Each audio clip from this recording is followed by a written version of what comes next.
Well, having gone through the last few lectures, we now know that a laser can be operated both in pulsed as well as in continuous mode. We also know what limits the maximum achievable power in the operation of a laser both in its pulsed as well as in continuous mode of operations. Today we will learn few experimental techniques to pump both continuous and pulsed lasers. We know that there exists a number of ways to pump a laser, which essentially creates population inversion and in turn gain that is prerequisite for the operation of a laser. We also know that optical and electrical pumping are the two most popular schemes to pump a laser, and the appropriateness of a pumping scheme critically depends on the state of the lasing medium, that is, whether it is solid, liquid, or gaseous medium. Pumping geometry too differs considerably from laser to laser, and the optical medium is usually pumped, the lasing medium is usually pumped either through its side or through its two end faces. For example, in case of optical pumping through the side, the light, as you can see here, enters the active medium laterally, while in case of end pumping, the light actually shines the active medium from its two ends. And in case of electrical pumping, on the other hand, current flows. So this is the active medium. When you pump it electrically, in case of pumping through the side, the current actually flows transverse to the lasing medium. So this end is positive and this is basically ground. And in case of, so this is side pumping, side electrical pumping. And in case of end pumping,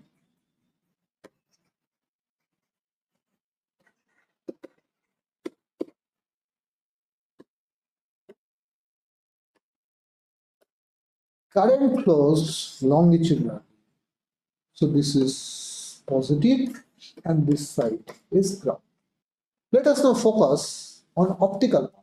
You see, an arc lamp or a flash lamp are usually serves as the source of light to pump the lasing medium, while the arc lamps serve as the pumping source for the CW lasers. The flash lamp works as the light source to pump a pulse laser. Now, the basic principle of their operation, both arc and flash lamps, are quite similar to that of a fluorescent light, which we have studied in quite detail in some of the earlier lectures. Let us first see as to how an arc lamp works. A discharge tube here contains a noble gas, just like a fluorescent tube, but at much higher pressure compared to what is used in a fluorescent tube. High voltage is applied continuously in the longitudinal direction. As you can see, high voltage is applied along the length of this discharge tube by placing two electrodes at its two ends. A resistance R is connected in series with the discharge load that basically stabilizes the discharge at such high operating pressure. The discharge is essentially sustained in a continuous manner as an arc. Current actually flows through very narrow cross section. So it essentially is a filamentary kind of discharge, and the filamentation of the discharge results in greatly enhancing the current density.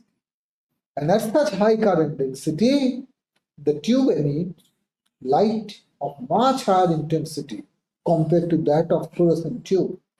Essentially, the high operating pressure means that the density of the light emitting species is also high, and at such high current density, the light that is emitted by this arc lamp is very intense. This makes an arc lamp quite suitable light source to optically pump a continuously working laser. Let's see, how does a flash lamp work? A flash lamp tube uses a discharge tube that contains noble gas once again at high pressure. The mechanism of energizing the flash lamp differs considerably from the CW arc lamp. That is basically because it works in a flash mode, because it has to pump a pulse laser, not a continuous laser. A high voltage power supply charges up a capacitor to a suitable voltage through a charging resistance R. And when the condenser has been appropriately charged, a switch, it is actually a high voltage, high current switch, closes. This allows the condenser to discharge its stored energy into the gaseous volume in a flash. The high current discharge is actually sustained for a short duration in the form of a glow. It fills the entire cross section of the discharge tube, quite unlike the arc lamp, where the current uh, flows flows as a filamentar in the form of a filamentary discharge, where the current density is extremely high. Now, intense light spreads for a brief period all around the discharge tube, because the light is emitted as a result of spontaneous emission, and that is why the light that is emitted, it spreads all around the discharge tube. It travels in all possible directions around this flash lamp, because it basically originates from spontaneous emission. This makes a flash lamp suitable light source to optically pump a pulse laser. Now let us see how an arc lamp actually pumps a continuously. The arc lamp of nearly the same length as that of the active medium is placed pretty close to the active medium to ensure that the light emitted by this source overlaps well, intercepts well by the active medium. However, as the emission here originates from spontaneous emission, therefore the light from it spreads all around this arc lamp. And so only a fraction of the light that is emitted along the direction of the active medium actually intercepts with it, and therefore would be absorbed by that. However, majority of the light which is emitted in a direction away from the active medium would simply escape. And in order to enhance the efficacy of pumping, the entire arrangement, that is the arc lamp and the active medium, the arc lamp and the active medium is enclosed inside, as you can see, a cylindrical enclosure, the inner surface of which has high reflectivity. This basically directs the escaping light, the light that escapes from the uh, arc lamp, which doesn't travel towards the active medium, and it actually reflects this light back into the active medium. This significantly enhances the efficacy of pumping. Also, usage of multiple arc lamp, more than one arc lamp, which is strategically placed around the active medium, it, is also not uncommon. This also greatly enhances the efficacy of pumping of the active medium. Let's see how does a flash lamp pump a pulsed laser. The arrangement is quite similar to that of an arc lamp. Here again, the flash lamp, the size of which is almost similar to that of active medium, is placed very close to the active medium, once again to ensure a good overlap between the emitted light and the active medium. So here again, because the light is emitted through spontaneous emission, therefore the light spreads in all directions, and hence only the light which travels towards the active medium will flow through it and will be absorbed. The rest of the light which is emitted in other direction would simply escape.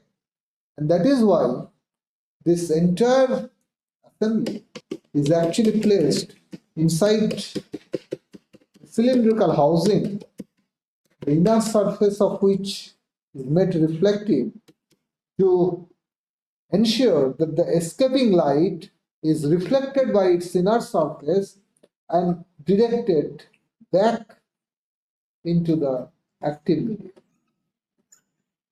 to enhance the efficacy of pumping.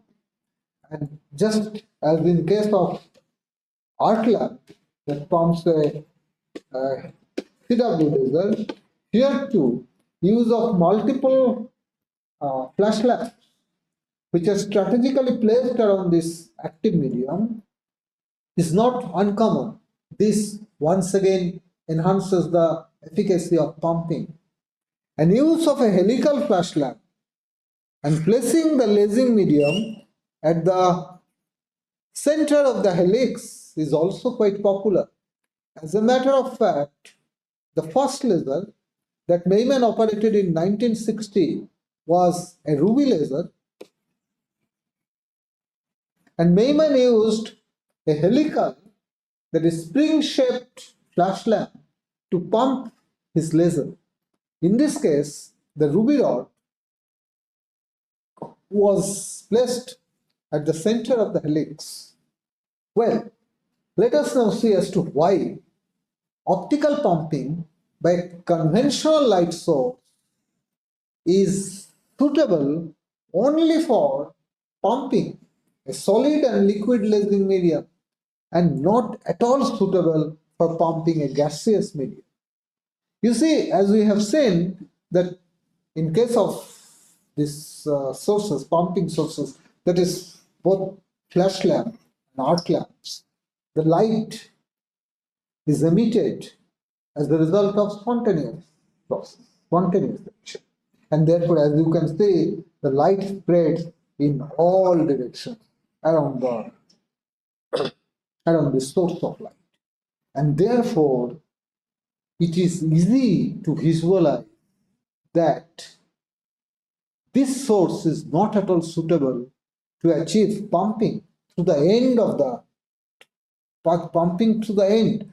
For example, you see in this case. In case of end pumping, irrespective of whether the lamp and the laser are orthogonal, that is here, the laser and the lamp, they are orthogonal, or they are in line. In this case, the light source and the laser, they are in line. In either of the cases, the lasing medium will intercept only a tiny fraction of the light emitted by this source. And therefore, the possibility of realization of population inversion is almost zero, quite impractical.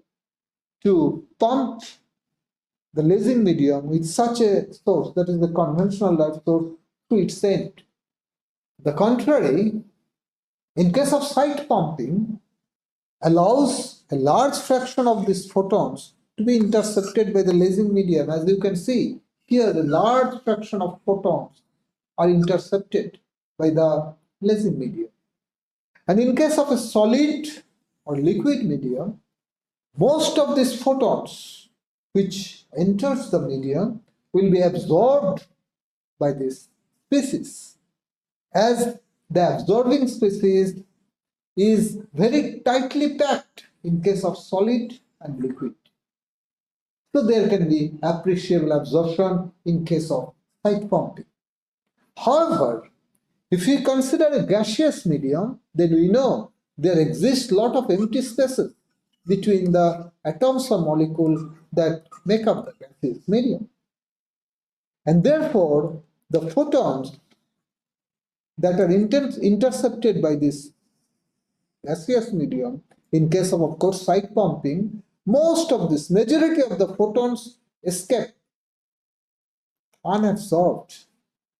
And that is why pumping of a gaseous medium is quite ineffective by a conventional source of light. However, I want to emphasize here that it is not only this reason, that is the empty spaces, lot of empty spaces between these absorbing species, which allows majority of this photon to escape unabsorbed. There is yet another very important reason that makes such a conventional source of light very impractical, very ineffective to pump a gaseous medium. Let us try to understand it. You see, a conventional source of light, you already know, that emits light which has widely varying frequency. The light frequency of the light varies widely, as you can see here. So the emission weight, which we call delta nu, for a conventional source of light is extremely high. In contrast, the absorption weight of the gaseous medium, see, after all, this light source has to pump a gaseous medium. So this absorbs over a weight, that the frequency of photons that can be absorbed by this gaseous medium is quite narrow, which is shown here as the weight delta nu. So emission weight of this source of light is much higher compared to this. Therefore, a lot of photons which lie on either side of this absorption feature would not be absorbed by these atoms or molecules in case of the gaseous medium. You should understand that, well, most of the, so this is your source of light, that conventional source of light. So it is emitting light in all possible directions.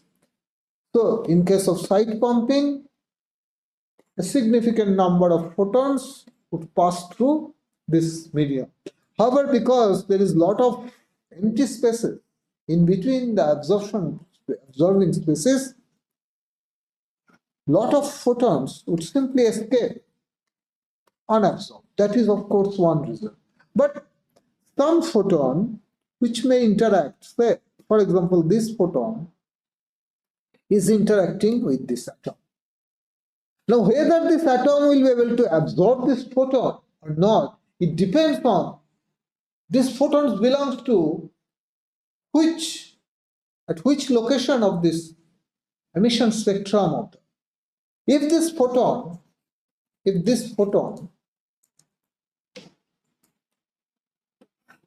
happens to be at this frequency, So this photon.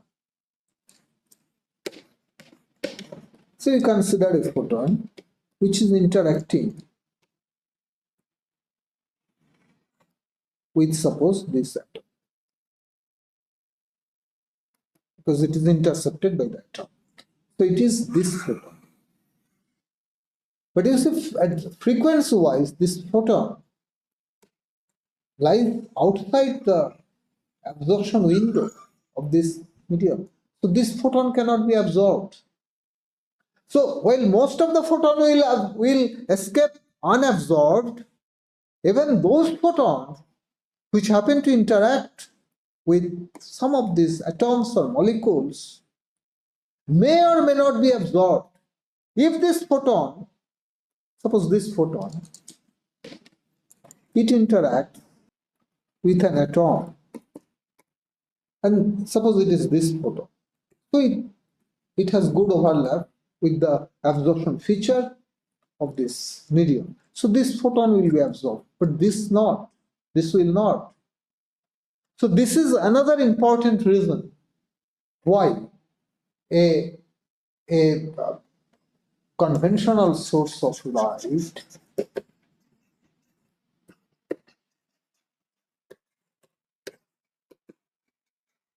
is ineffective as a pump source for a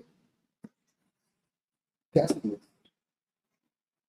So then we have to understand gas laser cannot be optically pumped by a conventional source of light. While this may be quite effective to pump a solid or liquid medium. I hope you have understood this point pretty well. All right. Now, let us explore the possibility of optical pumping of a gas laser by another. So we have seen that a gas laser cannot be optically pumped by a conventional source of light. But whether a laser, a second laser, can be useful to pump a gas laser. If we choose the wavelength of the laser appropriately, then it can actually work well as it emits a directed beam of light. Unlike the conventional source which emits light in all possible directions, a laser gives out a directed beam of light. And therefore, if suppose this is my active medium and the laser, I am using a laser to pump it, it gives a directed beam of light. So that can actually travel to the end of this active medium, can actually cause pumping and can actually pump the atoms or molecules of this gaseous medium. Further, the emission width of the laser. See, this shows why broadband emission of a conventional source is not suitable for pumping a laser, frequency-wise. Now, a laser will have a much narrower emission width, as you can see here, which, if you have chosen the wavelength of the laser appropriately, then it can have a very good overlap with the absorption feature of the gaseous medium.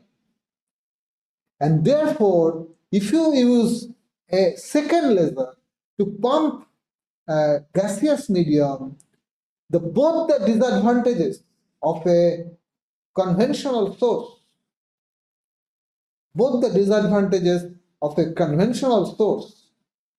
that is, it escapes conventional source, that is, most of the light given out by the source escapes as there is a lot of empty space, and also the frequency mismatch. These are the two major disadvantages. Both these disadvantages can be overcome if we use a second laser to pump such a gaseous medium. So basically you have second laser, the output beam of which you can use to pump, and the frequency spread of this emission width of this laser is very narrow, and it can actually appropriately match with the absorption feature of this gaseous medium, and therefore you can actually, and this suggests why the pumping of a gaseous medium by another laser can be very effective. Well, I will end here today, and tomorrow in the next class we will see how you can actually employ such a laser to achieve effective pumping of a gaseous medium. This, of course, we are showing in principle it should be possible, but we will see what are the practical limitations and how they can be overcome. Well, so let me end here today.